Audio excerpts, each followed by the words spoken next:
A ceasefire and hostage deal has been approved now by Israel's cabinet. Hello, I'm John White. Karen Devine has the night off. Well, tonight the world waits for the release of hostages and an end to the fighting that's killed thousands of people in Israel and Gaza. We wait, we hold our nerve, we keep calm, we embrace those that are returning.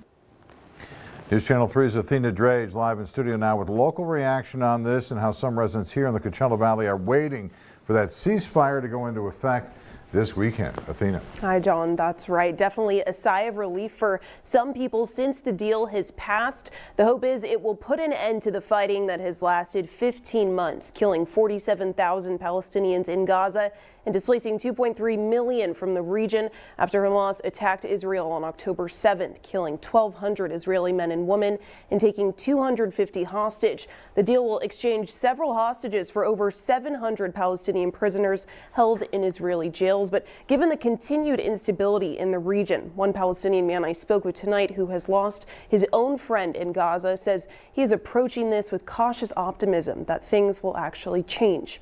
We are expecting that more aid goes to Gaza, rebuilding of the schools, the hospitals that were bombed and put to the ground.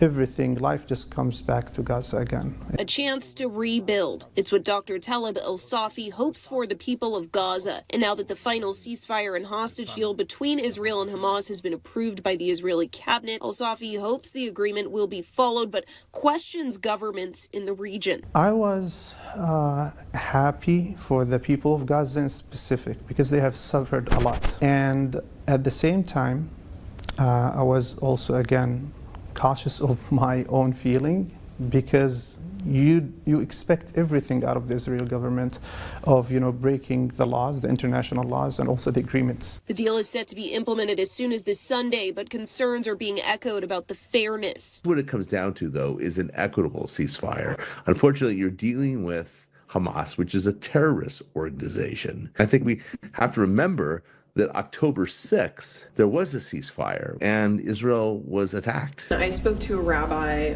yesterday who educates people in Zionism. His concern is that he wants an equitable ceasefire. Do you see this ceasefire as equitable? In what sense? He wants it to be fair to both sides. What's fair in their definition, right? So if he teaches Zionism, then that's their theology. So I don't know how that scales their justice. And while peace negotiations offer hope for the future, opposing viewpoints on the reality of the war are still strong. I think that the other problem is that we have to stop with the rhetoric that Israel is this country that's committing genocide and committing apartheid. There are so many non-truths that are going around. People who are saying this is war is deadly, this is what happens.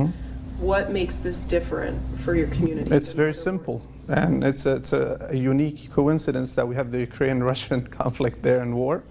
How many civilians were killed in the Ukrainian or Russian parties, right? It's totally different. This is genocide. You're talking about almost 47,000 people killed.